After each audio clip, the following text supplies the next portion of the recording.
네, 그럼 지금부터는 KBS 재난방송센터 연결해서 코로나19 현황을 그래픽을 보면서 점검해 보겠습니다. 김민경 기자, 먼저 국내 확진자 추이부터 정리해 볼까요? 네, 방금 전 방역본부가 발표한 내용을 정리해봅니다. 오늘 0시 기준 현재 코로나19 확진자는 6,767명입니다. 사망자 2명이 늘어 44명입니다.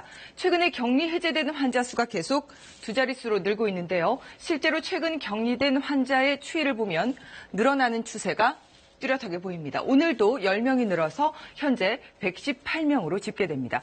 대구 신천지교회 관련 확진자가 급증한 이후 2주 이상 지나면서 완치된 환자도 점차 늘어나는 걸로 분석됩니다.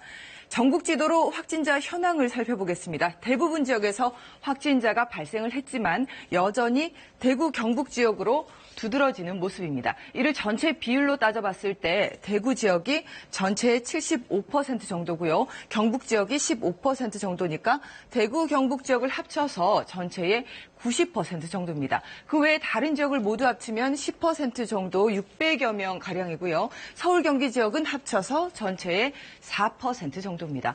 또 지금 대다수를 차지하고 있는 대구 지역의 경우에도 이 중에 신천지 대구 교회 관련 환자가 3,300여 명으로 대구 전체의 70% 정도고요. 또 전국으로 봐서도 대구 신천지 교회만 절반에 이르는 상황입니다.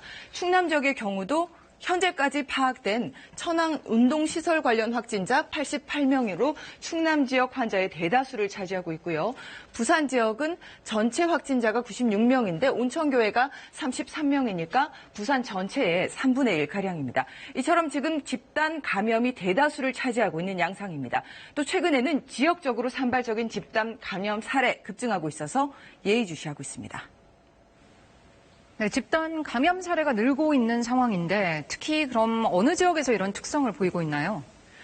네, 최근 경북 지역은 이틀 사이에 확진자가 180여 명이 늘어서 현재 환자 수가 1,000여 명에 이르는 지역입니다. 특히 최근 신규 환자가 집중된 곳을 보면 경북 경산과 봉화 이 두 지역입니다. 이 지역의 소규모 요양원을 중심으로 집단 감염이 발생하고 있기 때문으로 분석이 됐는데 지금 대표적인 곳은 봉화에 있는 푸른 요양원과 경산에 있는 행복 요양원 또 설인 요양원입니다. 특히 봉화 지역의 경우에는 확진자 모두 푸른 요양원에서 발생했습니다.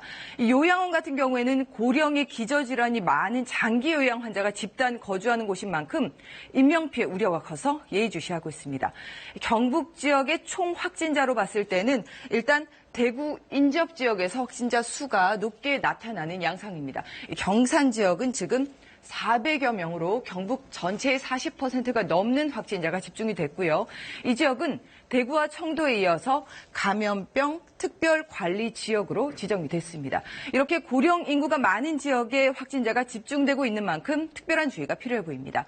지금까지 재난방송센터에서 KBS 뉴스 김민경입니다.